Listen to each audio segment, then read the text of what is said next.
प्रभु यीशु मसीह के मधुर और मीठे नाम में आज दिनांक 21 जुलाई दिन गुरुवार को हम आप सब अपम के श्रोताओं का हार्दिक स्वागत करते हैं। आज के दिन के लिए जो वचन है वो लिया गया है उत्पत्ति की पुस्तक उसका 32 अध्याय 24 और 25 पद। वचन इस प्रकार से कहता है,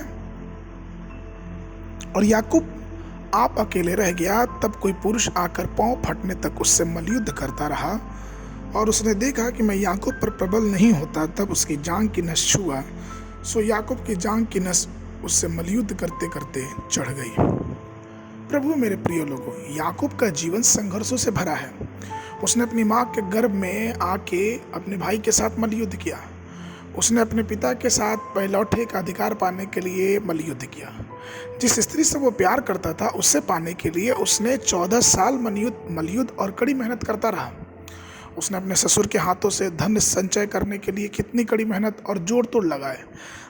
अर्थात उस व्यक्ति का जो जीवन था वो संघर्षों और मल्लयुद्धों से भरा हुआ था। लेकिन एक बार जब सेईर नामक घाट पे यहोवा के साथ उसका मल्लयुद्ध हुआ तो उसका परिणाम बहुत ही अलग निकला उन सारे मल्लयुद्धों से जो उसके जीवन में चलता जा रहा था। और इस मल्लयुद्ध का ये परिणाम निकला कि वो याकूब से इस्राएल बन गया। अर्थात जिस नाम का तात्पर्य था कि धोखा देने वाला, दूसरे को धोखेबाजी करने वाला, उसके साथ साथ इसका नाम बदल के परमेश्वर का राजकुमार रखा गया।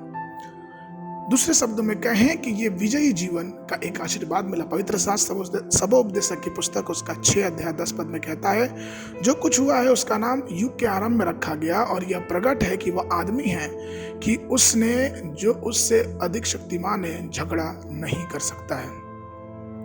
यदि यह सच होता है कि याकूब यहोवा से जो उससे अधिक शक्तिशाली है कैसे लड़ सकता है और कैसे प्रबल हो सकता है, तो इसका उत्तर आपको हमारे और आपके जीवन में देखने को मिल सकता है। जब हम और आप परमेश्वर से मल्लयुद्ध करने के लिए बैठ जाते हैं, अर्थात प्रार्थना में घुटने टेक देते हैं, तब परमेश्वर खुद ही अपने आप को दिन करके हमारे बीच में, हमारे उस संघर्षों के बीच में शामिल हो जाता है। और सिर्फ परमेश्वर नहीं, लेकिन वो अपनी आत्मा को भेज के हमें और आपको हिम्मत देता है और हमको आपको विजय देता है। होशे की पुस्तक उसका 12 अध्याय 3 और 4 पद वचन कहता है, अपनी माता की ही कोख में उसने अपने भाई को अड़ंगा मारा और बड़ा होकर परमेश्वर के साथ लड़ा। वह दूत से लड़ा और जीत गया। वो रोया और गिड़गिड़ा कर विनती की और बेतेल में उससे मिला और वही उसमें सब बातें की। अर्थात याकूब के संघर्ष के विषय में पूरा इतिहास जानता था कि किस प्रकार जब उसने परमेश्वर के साथ मल्लयुद्ध किया तो परमेश्वर ने उसके पूरे जीवन शैली को बदल दिया।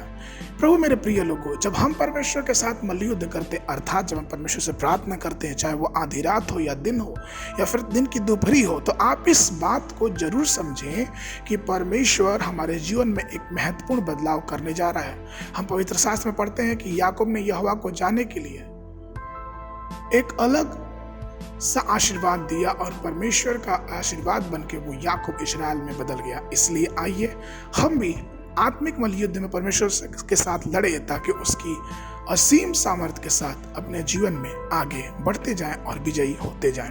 आज के मानने के लिए जो पद है वो लिया गया है अय्यूब की पुस्तक उसका 7 अध्याय उसका पहला पद। क्या मनुष्य को पृथ्वी पर कठिन सेवा करनी नहीं पड़ती है? क्या उसके दिन मजदूर के से नहीं होते? बाइबल अध्ययन के लिए सुबह के समय भजन संहिता की पुस्तक उसका 29 और 30 अध्याय और संध्या के समय पीड़ितों के काम उसका 23 अध्याय 1 पद से लेकर 15 पद तक। परमेश्वर आप सबको आशीष देने पाए।